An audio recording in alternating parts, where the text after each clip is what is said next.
Chapter 4. Too much imagination?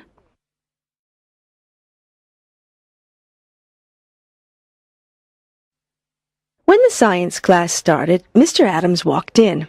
"Come on, boys and girls. Today we're going to the science laboratory," he announced.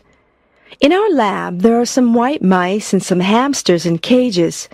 As Mr. Adams passed by their cages, they started to squeal loudly. They were very agitated. Mr. Adams laughed. "What's wrong?" he said, speaking to the animals. "I won't eat you." Then he gave us some worms. "You must cut them into little pieces. The pieces can live and move independently," he said. I looked at my worm. It was pale and slimy. I didn't want to cut it up. "Jennifer, are you afraid of cutting up your worm?" I looked up.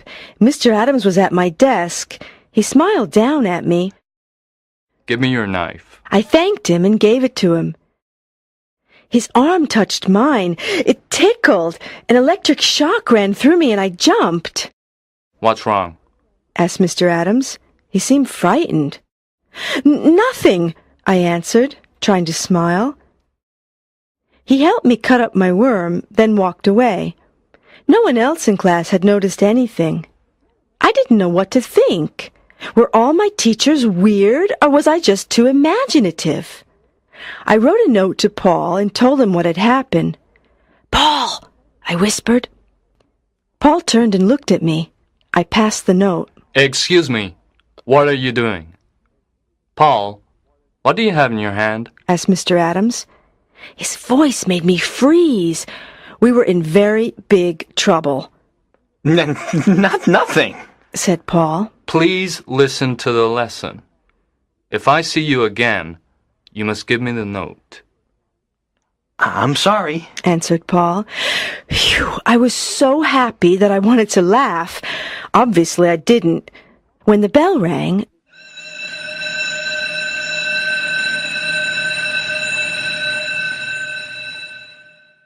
Mr. Adams called me to his desk. Oh, no, I thought. He smiled. "I'm sorry I scared you. 2 years ago I had an accident. My left arm is artificial. It's an electric prosthesis, and sometimes it can give electric shocks." He seemed a little embarrassed. I was surprised and sorry. He was so sweet. I thanked him and went to lunch. "Paul, forget what I wrote," I said as I sat down at our usual lunch table. I told Paul and Dana about Mr. Adams's electric prosthesis. Then Dana mentioned Mr. Stone. Paul and I looked at each other, but we didn't say anything. Besides, after school, Dana had a dance club meeting in the gym, so Paul and I were free. We finished our chocolate milk and went out to recess. At the door, we met Mr. Stone.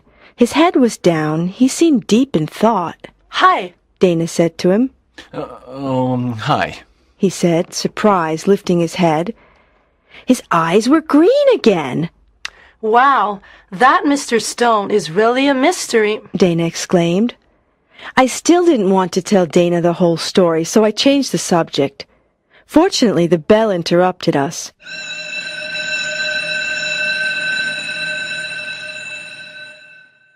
Before entering class at 1 o'clock, I took Paul aside. I quickly told him about what I had seen in the park. "Wow! I wonder what we'll see this afternoon," remarked Paul.